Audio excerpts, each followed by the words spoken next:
왜 그러면 문성근을 겨냥했느냐. 김여진 씨와. 예, 근데 김여진 씨는 사실 김여진 씨도 뭐 좀 미움을 받던 연예인이지만 개념 연예인이죠. 예, 개념 연예인이지만 그 타겟은 문성근이었다고 합니다. 왜 문성근이었냐? 그 봉도사님 알겠지만 그 노무현 대통령 서거하신 이후에 그 문성근 대표가 100만 송이 국민의 명령이라는 야권 통합 운동을 했었습니다. 예. 그래서 그 야권 통합 운동을 밀란이라는 형식으로 해서 전국을 돌면서 가두에서 야권 통합해서 정권 교체해보자 뭐 이런 요지에 캠페인을 했습니다. 예. 그 단체가 온라인 커뮤니티 100만 송이 국민의 명령이었어요. 그리고 제가 거기 집행위원장이었습니다. 그래서 우리가 이제 한 20만 명 가까이의 시민들의 서명을 받은 다음 혁신과 통합을 만들었고요. 그 혁신과 통합의 상임 대표가 이해찬, 문재인이었던 겁니다. 그리고 조국. 예, 그분들이 상임 대표를 맡으셨고요. 그 혁신과 통합이 민주당하고 통합해서 민주통합당을 만들었습니다. 그러니까 그때 야권 통합 운동을 시작한 문성근을 도덕적으로 흠집내기 위하여 이런 그 웹자보도 만들고 그다음에 눈으로 봤다는 그런 여러 가지 글들 있잖아요. 문성근에 대한 안 좋은 도덕적인 뭐 음해 그런 글들을 흘렸다고 합니다. 근데 당시에 제가 이제 집행위원장이었으니까 그때로 돌아가 보면 이상한 일들이 너무 많았습니다. 갑자기 저희 온라인 커뮤니티에 특정 닉으로 몇 분이 들어와서 막 내부를 이간하는 독을 확 뿌려요. 그럼 내부가 동요하잖아요. 그러고 나면 그분들의 닉이 싹 없어져요. 그 닉 아예 안 나타나세요. 그러니까 익명으로 들어오셨다는 얘기죠? 익명으로 들어오죠. 익명이죠. 거기는. 아니 들으신 분들 닉이라고 하면 닉네임. 아이디. 그다음에 그 문성근에 대한 또 도덕적으로 무슨 여자 관계에 대한 소문이 확 돌아요. 근데 사실은 그 당시에는 40살이 아니셨기 때문에 그분이 50이 훨씬 넘고 60을 바라볼 시인데 그런 게 돌아요. 아니 과거에 그 개인 사생활 같은 거 누구누구와 사귀었다 뭐 누구누구와 무슨 관계라고 한다는 게 수년 전에 혹은 10여 년 전에 끝난 게 마치 그때 진행되는 것처럼 소문이 돌더라고. 네. 그래서 그때도 저희가 왜 그러지 이제는 할아버지 필인데 죄송합니다. 그랬는데 그런 게 돌았어요. 그래서 우리는 왜 이런 게 돌지 이렇게 생각했고요. 그래서 결국은 문성근이라는 야권 통합운동의 핵심의 도덕성을 문제 삼아서 그 운동을 깨기 위한 게 목표였다고 검찰 조사에서 그렇게 얘기를 하시더래요. 네, 그리고 이게 여러 가지 방식이었대요. 요거만 한 게 아니고 찌라시에도 문성근이 등장했고요. 그리고 우리가 이제 야권 통합 뭐 서명 받습니다 이렇게 막 그 길거리에서 좌판 깔고 막 이렇게 외치면 꼭 몇 분이 저희를 이렇게 찍기도 하고 그래요. 그래서 누군가 하면 선관위. 선관위. 네, 저희는 팬인 줄 알았죠 처음에. 근데 눈빛이 팬은 눈에서 꿀이 흐르잖아요. 그렇죠. 그런데 눈에서 독이 흘러요. 그래서 이상해서 물어보니. 그게 선관위에서도 찍고 그러니까 그래서 우리가 이제 조금만 잘못하면 특정인의 이름을 거론하면 이제 선거법 공직선거법 위반 막 이렇게 하려고 했던 거죠. 그래서 진짜 다양한 방식의 공작이 있었구나. 그런 생각이 지금 들고 국정원이 이런 짓 하면 됩니까? 전 정말 깜짝 놀랐어요. 우리가 일상적으로 겪었던 야권 통합 운동을 하면서 일상적으로 겪었던 이상한 장면이 그걸 전부 깨니까 국정원이 딱 있고 그것들이 또 보고서도 있지 않을까 싶어요. 기획서도. 아니 기획서가 있죠. 그거 이름 자체를 특수공작이라고 붙였다는 거 아니에요. 합성사진 만드는 거를. 그러니까 대한민국 특수공작의 수준이 그 정도였다는 게 너무 아시는 분들이 다 황당해하는 정도죠. 김재동 씨가 MBC 파업 때 와서 한 발언이 국정원 직원이 자기를 만나고 가서 자기한테 문자를 보내서 6시 30분 설해마을 김재동 만남이라고 했다고. 국정원의 수준이 그 정도라는 사실이 사실 좀 마음이 아파요. 근데 오늘 어제 문성근 씨가 조사를 받았고 오늘 김미아 씨가 조사를 받잖아요. 이제 조금 전에 출두를 하신 것까지 나왔었는데 저는 2012년도에 제가 김미아 씨 책 그 법률 검토를 해드렸어요. 그러니까 그게 책 제목이 웃기고 자빠졌네 라는 책인데 그러니까 KBS에서 어떤 방식으로 자기가 쫓겨나는지를 자세하게 쓰신 건데 그 책을 지금 읽어봐도 그때는 되게 황당했어요. 설마 보면서도 야 이건 너무 일방적으로 주장하시는 거 아니냐 걱정돼서 실명 같은 거 좀 빼셔라. 아니면 너무 사실로 확정하지 말고 추측 그 약간 애들러서 내가 좀 억울한 일을 겪은 것 같다 이런 식으로 돌려하라고 말씀을 드렸는데 지금 보니까 훨씬 심했었고 제가 이 말씀 드린 이유는 문성근 씨는 국정원 직접 개입을 했지만 김미아 씨 같은 경우 그런 방송국에서 방송국 간부들이 김미아 씨를 굳이 그렇게 찍었던 건 뭐예요? 위에 뭔가 누군가의 그렇죠. 명령이 있었으니까 했을 거 아니에요. 그렇죠. 김미아 씨의 경우는 그때 세계는 우리는 네. 그 라디오. 프로그램이 되게 광고도 많이 들어왔고요. 청취율도 네, 높은 청취율도 프로그램. 높았고 지금의 원래 정봉주의 정치쇼 같은 거죠. 맞아요. 그렇죠, 그렇죠. 아니죠. 그렇게 정봉주가 더 인기가 낫죠. 엄마. 영원히 기자님, 출연하세요. 야. 영원히. 딱딱 들으지 마세요. 야. 신경 쓰여요. 네. 여기 이렇게 칠 때 여기 쇠가 딱딱 부딪히니까. 고 기자님 지금은 그러실 필요가 없는 시대예요. 그래요? 눈치 보지 마세요. 네, 알겠습니다. 그냥 경쟁력으로 저는 충분하세요. 여러분들끼리 각자 노는 게 너무 재밌어요. 저는 가만히 있었거든요. 그 고란 기자도 한마디 했을 뿐인데 최민희 그 여기 누구죠? 이분 누구죠? 양언니요. 양언니요. 두 분 오늘 마지막 방송 참 반갑습니다. 예, 예. 여기 국정원이 아니라요.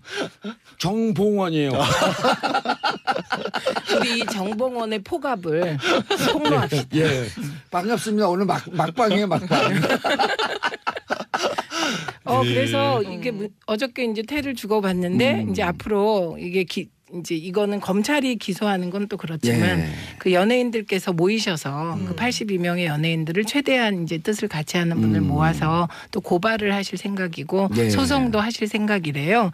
그래서 그런 자료들을 좀 모으고. 근데 그러고 저희가 있다. 방송할 때마다 꼭 상기시켜줘야 되는 게 이제 아까 그 문성근 씨가 그게 그렇게 활동한 게 2011년도예요. 그래서 혁신과 통합을 만들고 이해찬 총리와 문성근 이런 분들이 해서 2012년 초에 민주당과 합당 1월에 그 합당 전당대회를 열어요. 그리고 그 전당대회 열 때 저는 감옥으로 막 들어가고. 그 기억나죠? 예, 감옥 네. 들어가면서 제가 최고위원회 참여해서 네. 민주당 당원으로 가입해 주세요. 그래갖고 그날 서버가 마비가 되면서 한 일주일 사이에 70만 명이 가입해요. 당원에. 그 당원이 아니고 국민 경선이요. 국민 경선에 아. 참여해 주세요 해갖고 그래서 참여해 주십시오 해갖고 그때 100만이 넘어가요. 근데 제가 최고위원회 들어가면서 11월 말에 혁통하고 통합하기 바로 직전에 가입해 주세요. 여러분이 민주당을 살려야 제가 감옥에서 오래 있지 않습니다. 네, 기억하죠. 그때 기자회견 예. 했죠. 그리고 그걸 이제 그 운동을 주도했던 분이 문성근 씨. 그 2011년 내내 거리를 다녔는데 2010년 8월 31일 날 시작했고요. 그래갖고 근데 네. 이제 그때 우리 뭐 이제 나 무슨 수 낙검수. 그 그거 얘기하면 안 돼요. 그러면 나 그럼 무슨 수인데 취소입니다. 모꼼수. 네.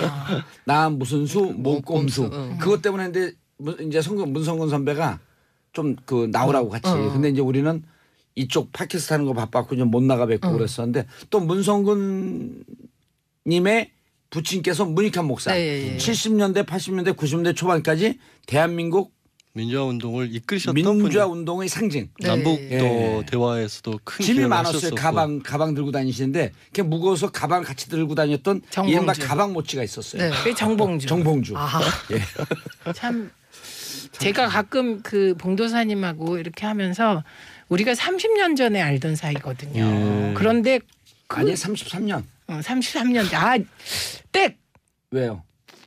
어쨌든 85년도에 만났고 85년도에 만난 그 해 또 우리 집사람을 만났어요. 집사람도 33년.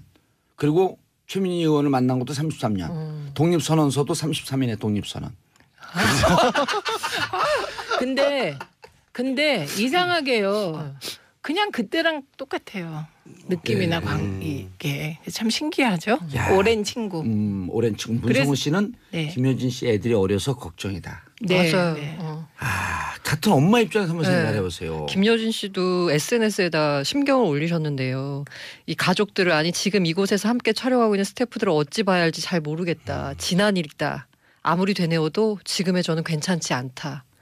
또 이 추악함의 끝이 어딘지 똑바로 눈 뜨고 보고 있기가 힘들다. 라면서 이렇게 말씀을 남기셨는데 지금의 저는 괜찮지 않다 그냥 피눈물을 네. 나게 만드네. 그러니까 이제 검찰에 가서 얘기를 하실 수 있고 억울함을 풀 수 있는 날이 왔는데도 불구하고 그때 일을 꺼내는 것 자체가 너무 고통스러운 것 같아요. 정점에는 그 이 방송을 오해하신 분, 예. Misunderstand Broadcasting, MB. 아니 김미아 씨도 아침에 출두하시면서 지금도 고통스럽다. 이걸 다시 들여다봐야 되는 것 자체가 그렇죠. 고통스럽다. 그러니까 우리가 생각하기에는 그때 어려움을 겪었으니까 이제 세상이 바뀌었고 이제 그런 부분을 풀어내면 이제 다 고통이 풀릴 거라고 생각하는데 너무 고통스럽기 때문에 예. 그 과정을 거치는 게 또 한 번의 힘든 과정이라는 이 거예요. 두 분의 대표 선수 뒤에 또 함께 고통을 겪고 있었던 김규리 씨.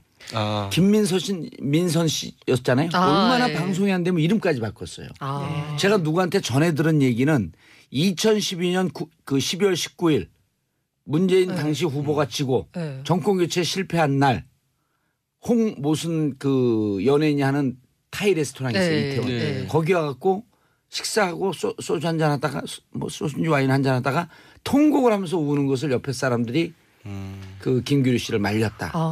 아니 근데 사실 근데 본인은 이게 자기의 연기력이나 이런 게 문제 있어서 안 되는 줄 알았는데 어제 어제 심경을 얘기했잖아요. 여배우로서 꽃다운 나이를 다 보냈다. 그러게요. 아니 배우 김규리 씨가 뭘 특별한 게 한 게 아니라 그거 있잖아요. 광우병 소고기 파문 때 네. 광우병 소고기를 먹느니 청산가리를 먹겠다라는 말이 네. 그래요. 이 말이 너무 과할 수도 있고 보기에 따라서는 어떤 사람은 야 저렇게까지 할 수 있어? SNS에도 그때 굉장히 난리가 났었잖아요. 근데 그렇게 생각하는 사람도 있을 수 있잖아요. 아니, 그 말 한마디 했다고 그렇게 사람을 표현의 자유가 보장이 그러니까요. 돼야죠. 아니 네. 그리고 문성근 선배도요. 그 2000년에 노사모 시작하실 예. 때 나이가 그때가 40대 후반이에요. 그리고 이번에 이제 검찰 출석할 때 YTN에서 거의 생중계를 하다시피 예. 했거든요. 아, 너무 그 화면을 본 분들이 너무 깜짝 너무 놀란 마음이 거예요. 아팠어 그러니까 정말. 그 팬들의 그 뭐 기억 속의 네, 문성근은 40대 후반에 그때 네. 왜 지적인 배우로서 예. 되게 인기 끄실 때 그것이 알고 싶다. 그 진행자로서의 그 모습이 기억이 남아 있는 예. 거죠. 그리고 노무현 대통령 경선할 때 노무현 대통령 흔들 때 그때 개혁당 참여하시면서 노무현 대통령 지지하고 노무현 대통령 그걸 보면서 눈물을 흘리던 그때 문성근 모습은 40대 중후반에 네. 그러니까 그러니까 지금 김규리 씨도 진짜 안타깝고 김미화 씨도 안타깝고 문성근 선배도 연예인으로서 초절정이었던 그럼요. 시기에 이런 블랙리스트 대상이 돼서 그 시절은 다시 오지 않잖아요. 그러면 아니 저는 괜찮아요. 저는 2008년 떨어지고 2012년 감옥 갔는데 DNA 자체가 뱀파이어 DNA니까 안 늙으니까 관계 없어요. 저는. 근데 진짜 다른 분들은 늙잖아요. 정말 출두하시는 모습 비결 좀 알려드리세요. 좀. 비결이요? 철이 안 들면 돼요. 문성근 씨가 대단하다는 게 그런 고통을 겪었는데 나와있어서 나는 괜찮다. 그러니까 사실 괜찮지 않았던 게 언론을 통해서 저도 알았는데 사실은 집도 팔아서 오피스텔 옮기고 그 돈으로 생활하셨다면서요. 그 얘기요. 9년 동안. 제가요. 네. 얼마 전에 이제 국회에서 강의를 하러 오셨어요. 그런데 연예인 차 타고 오신 거예요. 그래갖고 제가 막 대표님 이제 저기 무슨 뭐 소속사도 있고 그러세요? 살아났어요? 네, 그래갖고 기사도 있고 차도 있고 그래서 네. 제가 이게 얼마만이냐 이분이 이 차 타는 거 본 거 2000년 이후 처음입니다. 아하. 근데 어쨌든 이번 사건에 대해서는 확실히 단죄가 돼야 되는 게 국가가 개인에 대해서 국민에 대해서 폭력을 행사한 거잖아요. 예. 이번 기회에 확실히 뭔가 짚고 넘어가야지 다음에 이런 일이 안 생길 것 같아요. 아니 그러니까 정점에 누가 있는지 정점을 정확하게 타겟팅 해야 된다니까요. 그래야지 뿌리를 뽑는 거예요. 예를 들어서 산에 올라가서요. 네. 이게 좋은 식품이기 때문에 거기에 비유하면 옳지 않지만 칡넝쿨이 있잖아요. 네. 근데 칡넝쿨 이런 게 산소 파고 들어가면 아주 지겹거든. 그렇죠. 그 칡을 뿌리를 뽑아요. 근데 칡이 웬만해서 뿌리가 안 뽑힙니다. 아. 더 두껍고 질겨져서 산소를 또 파고 들어오는 거예요. 그걸 뿌리채 뽑아야 되거든요. 프랑스 철학자가 그런 얘기를 했잖아요. 장 아멜이. 아우슈비츠 수용소 살아남은 어설픈 악에 대한 용서는 더 큰 악을 만드는 자양분이 될 뿐이다. 근데요 칡뿌리가 화날 것 같아요. 그래서 제가 그랬잖아요. 좋은 식품을 근데 그 칡뿌리가 산소 파고 들어오면 속상해요. 그런데 사실 우리가 이렇게 산이 저렇게 유지되는 게 그런 수없이 많은 칡뿌리 이게 막 엉켜져서 방향이 조금 틀리긴 한 것 같아요. 오늘. 그렇지. 왜냐하면 문성훈 선배 때문에 너무 화가 나갖고. 예. 그래서 제가 여기 들어오기 전에 방금 속보로 뉴스 뜬 게 예. 박원순 서울시장이 국정원 댓글 관련돼서 그 정점에 계신 분을 검찰에 고소하겠다. 고발하겠다가 맞나요? 박 시장. 네, 예, 그렇게. 예, 근데 보도가 고발이 나왔어요. 맞아요? 고발이 고소가 맞아요. 박원순 시장 같은 경우도 본인의 정치적인 본인은 어떤 고소. 걸로 본인도 피해를 입었잖아요. 네. 그건 피해 입을 고소예요. 당사자가 있기 때문에 고소가 고소. 됐어요. 예, 제3자가 하게 되면 고발. 고발. 제가 할 것까지 다 뺏어서 MC께서. 그러면 만주 변호사 그러면 개선까지 왔어요. 나는 이제. 고발한다 봉도사를 이렇게 되네요. 그렇죠. 예, 나는 고발을 받는다 최민희를. 그런 게 돌았어요. 그래서 우리는 왜 이런 게 돌지? 이렇게 생각했고요. 그래서 결국은 문성근이라는 야권 통합운동의 핵심의 도덕성을 문제 삼아서 그 운동을 깨기 위한 게 목표였다고 검찰 조사에서 그렇게 얘기를 하시더래요. 네, 그리고 이게 여러 가지 방식이었대요. 요거만 한 게 아니고 찌라시에도 문성근이 등장했고요. 그리고 우리가 이제 야권 통합 뭐 서명 받습니다 이렇게 막 그 길거리에서 좌판 깔고 막 이렇게 외치면 꼭 몇 분이 저희를 이렇게 찍기도 하고 그래요. 그래서 누군가 하면 선관위. 선관위. 네, 저희는 팬인 줄 알았죠 처음에. 근데 눈빛이 팬은 눈에서 꿀이 흐르잖아요. 그렇죠. 그런데 눈에서 독이 흘러요. 그래서 이상해서 물어보니 그게 선관위에서도 찍고 그러니까 그래서 우리가 이제 조금만 잘못하면 특정인의 이름을 거론하면 이제 선거법 공직선거법 위반으로 막 이렇게 하려고 했던 거죠. 그래서 진짜 다양한 방식의 공작이 있었구나. 그런 생각이 지금 들고 국정원이 이런 짓 하면 됩니까? 전 정말 깜짝 놀랐어요. 우리가 일상적으로 겪었던 야권 통합 운동을 하면서 일상적으로 겪었던 이상한 김미아 씨 같은 경우 그럼 방송국에서 방송국 간부들이 김미아 씨를 굳이 그렇게 찍었던 건 뭐예요? 위에 뭔가 누군가의 명령이 있었으니까 했을 거 아니에요. 그렇죠. 김미아 씨의 경우는 그때 세계는 우리는 그 프로그램이 되게 광고도 많이 들어왔고요. 청취율도 높았고 지금의 원래 정봉주의 정치쇼 같은 거죠. 맞아요. 그렇죠. 아니죠. 정봉주가 더 낫죠. 엄마. 영원히 출연하세요. 딱딱 들으지 마세요. 신경 쓰여요. 여기 이렇게 칠 때 여기 쇠가 딱딱 부딪히니까. 고 기자님 지금은 그러실 필요가 없는 시대예요. 그래요? 찍어지 마세요. 네, 알겠습니다. 그냥 경쟁력으로 저는 충분하세요. 여러분들끼리 각자 노는 게 너무 재밌어요. 저는 가만히 있었거든요. 고란 기자도 한마디 했을 뿐인데 최민희 여기 누구죠? 이분 누구죠? 양언니요. 양언니. 두 분 오늘 마지막 방송 참 반갑습니다. 여기 국정원이 아니라요. 정봉원이에요. 우리 이 정봉원의 포갑을 폭로합시다. 반갑습니다. 오늘 막방이에요, 막방.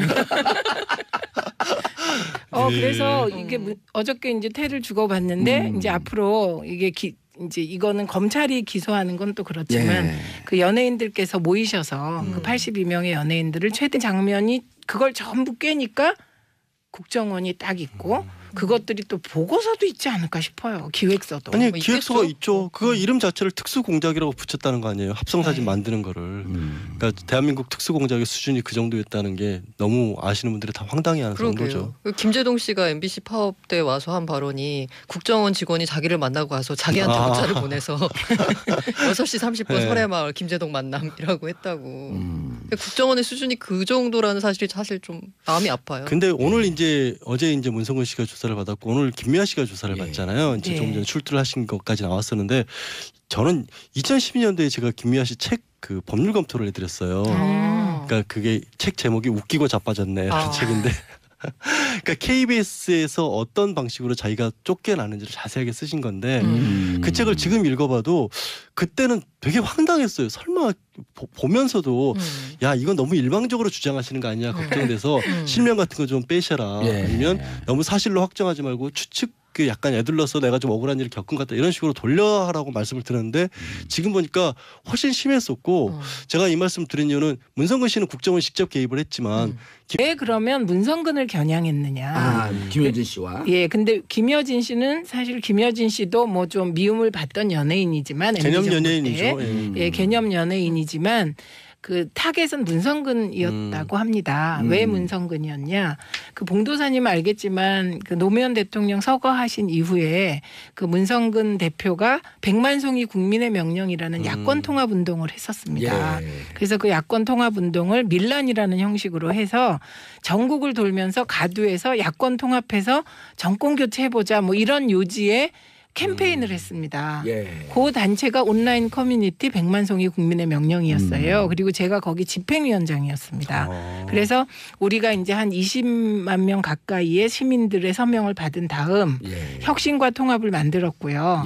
그 혁신과 통합의 상임 대표가 이해찬, 문재인이었던 겁니다. 그리고 조국.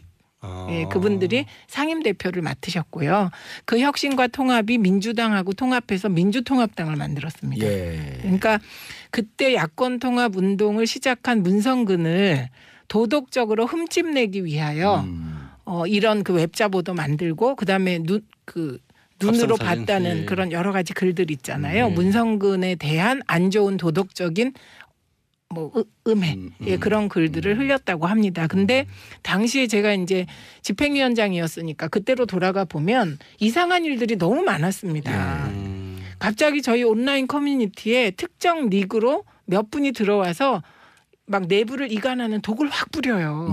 그럼 내부가 동요하잖아요. 그러고 나면 그분들의 닉이 싹 없어져요. 그 닉 아예 안 나타나세요. 그러니까 익명으로 들어오셨다는 얘기죠? 익명으로 들어오죠. 예. 익명이죠. 거기는. 아니 들으신 분들 닉이라고 하면 닉네임. 아이디. 그다음에 그 문성근에 대한 또 도덕적으로 무슨 여자 관계에 대한 소문이 확 돌아요. 근데 사실은 그 당시에는 40살이 아니셨기 때문에 그분이 50이 훨씬 넘고 60을 바라볼 시인데 그런 게 돌아요. 아니 과거에 그 개인 사생활 같은 거 누구누구와 사귀었다. 뭐 누구누구와 무슨 관계라고 한다는 게 수년 전에 혹은 10여 년 전에 끝난 게 마치 그때 진행되는 것처럼 소문이 돌더라고요.